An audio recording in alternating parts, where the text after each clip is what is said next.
Hello friends, cook with Pramila में आपका स्वागत है। सर्दियों के मौसम में पराठे सबसे ज़्यादा खाए जाते हैं। पराठे कई तरह के बनाए जाते हैं, पर गोभी के पराठों की बात ही कुछ और है। सर्दियों के मौसम में मसालेदार गोभी के पराठे मिल जाए तो मज़ा ही आ जाए। कई बार गोभी के पराठे बनाते वक्त फट जाते हैं, तो आज मैं आपको बिना टूटे और फटे बहुत ही इजी 3 तरीक़ों से पराठे बनाना बताऊंगी। तो चलिए आज की ये शानदार रेसिपी शुरू करते हैं। तो यहाँ पे मैंने फूल गोभी ली है। ध्यान रखें कि हमेशा साफ़ और छोटे फूल वाली गोभी लें।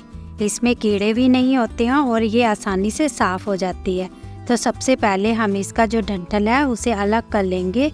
तो डंठल को हम फेंकेंगे नहीं, जब कभी हम गोभी की सब्ज़ी बनाएंगे तो उसका यूज़ कर लेंगे। तो आप गोभी को बीच से काट देंगे इस तरह से, क्योंकि ऐसे करने से जो गोभी है ये अच्छे से कद्दूकस हो जाती है। तो गोभी को अच्छे से वॉश कर लेंगे। उसके बाद अब गोभी को हम कद्दूकस करेंगे। तो यहाँ पे मैंने अच्छे से पानी के अंदर धोई थी गोभी, और उसके बाद अब इसे कद्दूकस कर लेंगे। तो मोटी साइड से हमने इसको कद्दूकस करना है। आप देख सकते हो मैं मोटी साइड से कद्दूकस कर रही हूँ। इसी तरह से आपने भी इसे कद्दूकस करना है जी। कद्दूकस की हुई गोभी से बने पराठे का स्वाद बहुत ही अच्छा होता है। फूल गोभी को पकाकर भी पराठे बनाए जाते हैं, पर इनका जो टेस्ट होता है ना वो सूखा सूखा सा लगता है और फीका सा लगता है, क्योंकि उन पराठों में नमी नहीं होती है। तो इस तरह से हमने सारी जो गोभी है उसको कद्दूकस कर लिया है, और इसमें हम 1 चम्मच नमक का ऐड करने के बाद अच्छे से मिक्स कर लेंगे, क्योंकि जो गोभी के अंदर पानी होगा वो सारा अच्छे से निकल जाएगा। तो इस तरह से इसके अंदर हमने डाल दिया है नमक, और अब हम थोड़ी देर बाद गोभी को निचोड़ लेते हैं। तो इस तरह जितनी हमारी मुट्ठी में आ गई उतनी लेंगे और इसका जो पानी है वो निकाल देंगे। तो आप चाहे तो इसे एक कपड़े में डाल के अच्छे से निचोड़ सकते हो। तो इस तरह से मैंने हाथों से ही इसे निचोड़ लिया है। तो इस सारी जो गोभी है वो इस तरह से हमने निचोड़ लेनी है, ताकि उसमें जो एक्स्ट्रा पानी है वो निकल जाए। तो हम गोभी के पराठे का टेस्ट बढ़ाने के लिए इसमें जीरा और सूखा धनिया को तवे पर भून लेंगे, जिससे कि पराठों का जो टेस्ट है वो लाजवाब होगा, क्योंकि इसमें बहुत ही अच्छी सी खुशबू आती है पराठों के अंदर, और बहुत ही अच्छा जो टेस्ट है ना पराठों का वो आता है। तो इसे आप ज़रूर ट्राई करना। तो इस तरह से 1 मिनट के लिए चलाते हुए इन्हें भून लेंगे।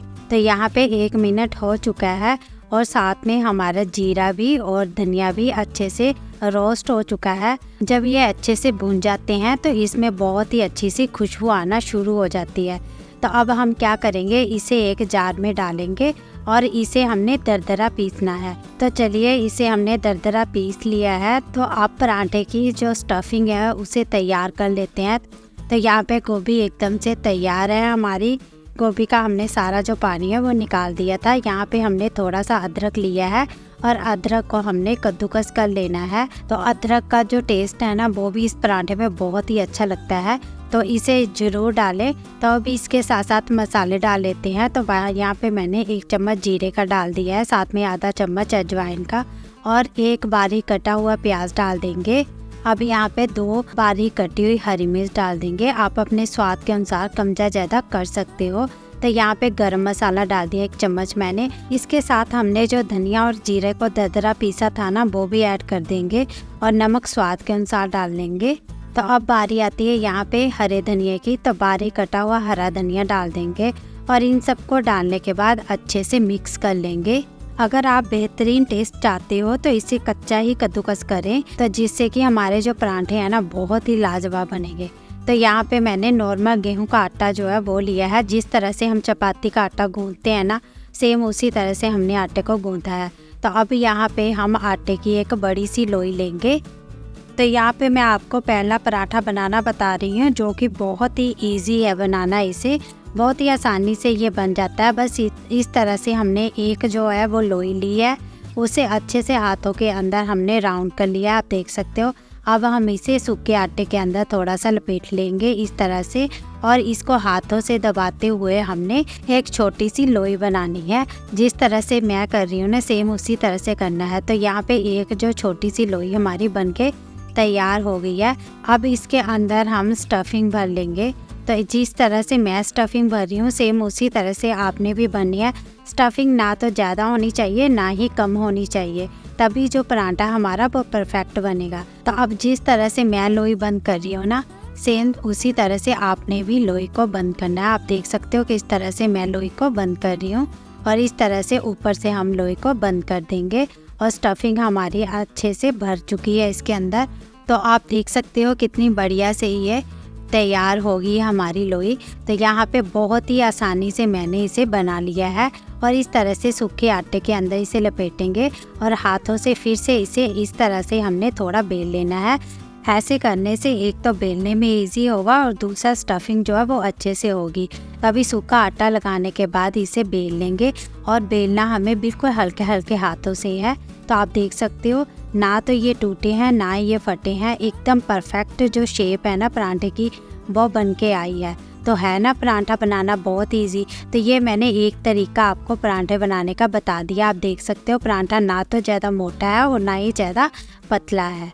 तो अभी इसे तवे पे रख देंगे और इसे हमने सेकना है अच्छे से। तो यहाँ पे मैं इसे देसी घी में बनाऊंगी, आप चाहो तो रिफाइंड ऑयल में बना सकते हो, पर देसी घी में बने जो पराठे होते हैं ना उनका जो टेस्ट होता है लाजवाब होता है, बहुत ही टेस्टी लगते हैं और एकदम से क्रिस्पी बनते हैं। तो अब हमने एक साइड जो है वो घी लगा दिया, अब दूसरी तरह इसे पलटा के उसमें भी हम घी जो है वो लगा देंगे और अच्छे से हमने इसे चलाते हुए पकाना है जब तक कि इसका जो कलर है ना वो गोल्डन ब्राउन ना हो जाए। तो इस तरह से हल्के हल्के हाथों से दबाते हुए इसे हमने पकाना है। अब हम इसे पलटा लेते हैं। तो यहाँ पे आप देख सकते हो बहुत ही आसानी से मैंने जो है पहला पराठा आपको बना के बता दिया है। आप भी आसानी से ही इसे बना सकते हैं, कोई ज़्यादा मुश्किल काम नहीं है, बहुत ही आसानी से ये बन जाएगा। अगर आप मेरे चैनल पे नए हैं और आपको मेरी ये रेसिपी अच्छी लगी तो मेरी रेसिपी को लाइक करना, शेयर करना और साथ में सब्सक्राइब भी ज़रूर करना, ताकि मैं आपके लिए और भी बढ़िया सी वीडियो लेके आऊँ। बिगिनर भी इसे एक ही बार में आसानी से बना लेंगे। इसके लिए आपको मेरे पराठे के तीनों तरीके देखने होंगे। सुपर टेस्टी क्रंची लाजवाब पहला पराठा रेडी है। तो अभी हम दूसरा पराठा बना लेते हैं। तो यहाँ पे हम 2 छोटी छोटी लोइयाँ लेंगे। इस तरह से हम पहले लोई बना लेंगे और अब हम दूसरी लोई ले लेंगे। तो इस तरह से छोटी छोटी लोई लेनी है हमें। तो ये पराठा बनाना बहुत ही इजी है। तो इस तरह से हाथों के अंदर चलाते हुए इसे हल्का सा बेल लेंगे। तो इस तरह से हमने दोनों जो लोइयाँ हैं वो तैयार कर ली हैं। ये जो पराठा है ना ये बनाना बहुत ही ईजी है, इसे कोई भी बना सकता है आसानी से। तो एक लोई से सबसे पहले हम चपाती बना लेंगे। जिस तरह से हम डेली चपाती बनाते हैं ना सेम उसी तरह से हमने चपाती बनानी है। तो आप देख सकते हो एक जो चपाती है वो हमारी बनके तैयार हो गई है। अब हम दूसरी वाली चपाती भी बना लेते हैं। तो सेम उसी तरह से हमने जो चपाती है वो बनानी है। ये पराठा बनाना बहुत ही इजी है, जो बिगिनर है वो इसे आराम से बना सकते हैं। तो यहाँ पे हम अब इसके अंदर डालेंगे स्टफिंग। तो हाथों की हेल्प से हमने जो स्टफिंग है वो इस तरह से सारे पराठे के ऊपर भर लेंगे। जितनी इस पराठे के ऊपर स्टफिंग आएगी उतनी आप इस पे डाल दें। तो इस तरह से हमने सारे पराठे पे अच्छे से स्टफिंग फैला दी है। अब हम क्या करेंगे, जो एक रोटी हमने बनाई थी ना इस रोटी को हमने इस रोटी के ऊपर रखना है। इस तरह से रखने के बाद इसे हल्के हल्के हाथों से हमने प्रेस कर देना है। तो मैं यहाँ पे हाथों को हल्का सा सूखा आटा लगाऊंगी और इसे इस तरह से आप देख सकते हो किस तरह से मैं इसे बंद कर रही हूँ। सेम इसी तरह से आपने इसे बंद करना है। अब इसे पलटाने के बाद दूसरी तरफ से भी हमें इस तरह से बंद कर लेंगे और बेलन की हेल्प से हमने हल्के हल्के हाथों से इसे चलाना है। तो आप देख सकते हो इसे बनाना बिल्कुल ईजी है, बहुत ही आसानी से बिगिनर इसे बना सकते हैं। और ये पराठा हमारा दूसरा भी रेडी हो चुका है। तो इसे भी हम पका लेते हैं। तो इसे मैंने तवे पे रख दिया है। अब ये एक तरफ से सिक गया है तो हम इसे देसी घी लगा लेंगे। कई बार बच्चे गोभी की सब्जी खाने में नखरे करते हैं, तो आप उन्हें इस तरह के देसी घी में बने गोभी के पराठे खिलाएं, बहुत ही मज़े से खाएंगे। आपने आलू, मूली, प्याज और मेथी के पराठे खूब खाए होंगे, लेकिन इस कड़कड़ाती ठंड में अगर असली मज़ा लेना है तो घर पर गोभी के पराठे ज़रूर बनाएं। तो मैंने अभी आपको 2 पराठे बनाना बताए हैं। आप देख सकते हो कितनी आसानी से ये 2 पराठे बनके तैयार हो गए हैं। ना तो ये फटे हैं ना टूटे हैं, बहुत ही आसानी से बिगनर इसे बना सकते हैं और इसका मज़ा ले सकते हैं। तो अब हम दूसरी साइड भी घी लगा देंगे परांठे को। जब भी हम परांठे बनाते हैं ना, तो हम उसे मीडियम फ्लेम पे ही बनाते हैं, जिससे कि हमारे जो परांठे हैं बहुत ही क्रिस्पी तैयार होते हैं बनके।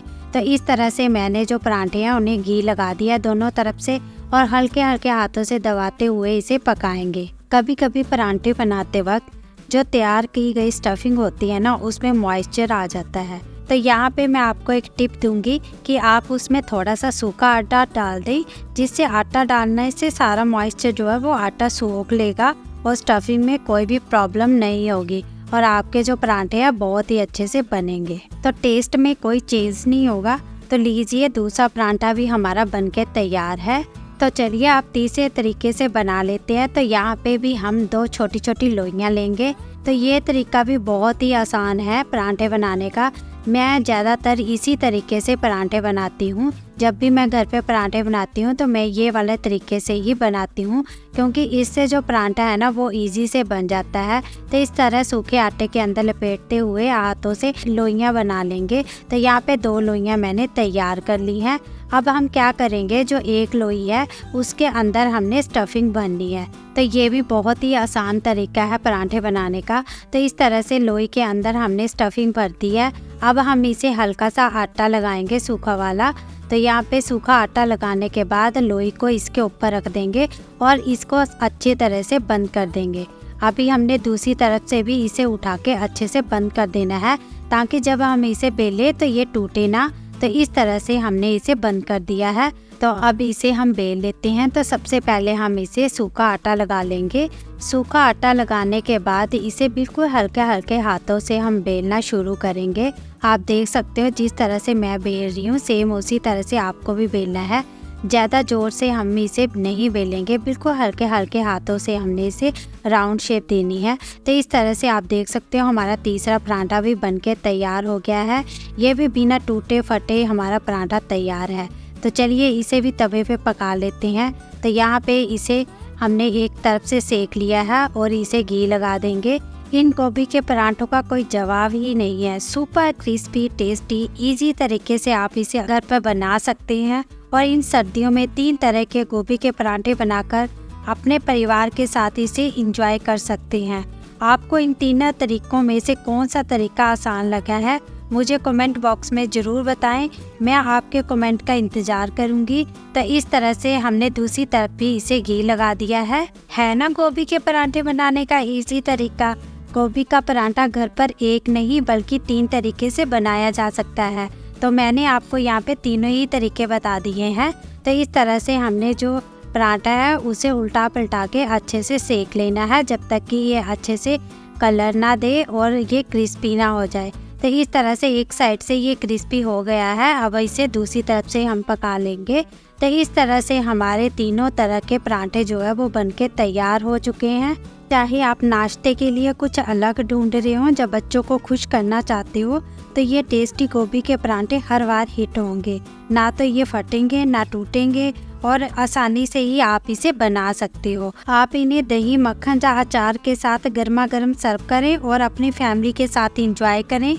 अगर आपको मेरी ये परांठे की वीडियो हेल्पफुल लगे तो मेरी रेसिपी को लाइक, शेयर और चैनल को सब्सक्राइब जरूर करें। साथ में लगे बेल आइकन को क्लिक करना ना भूलें, ताकि मेरी नई वीडियो की नोटिफिकेशन सबसे पहले आपको मिले। फिर मिलेंगे डिलीशियस रेसिपी के साथ। तब तक के लिए बाय बाय।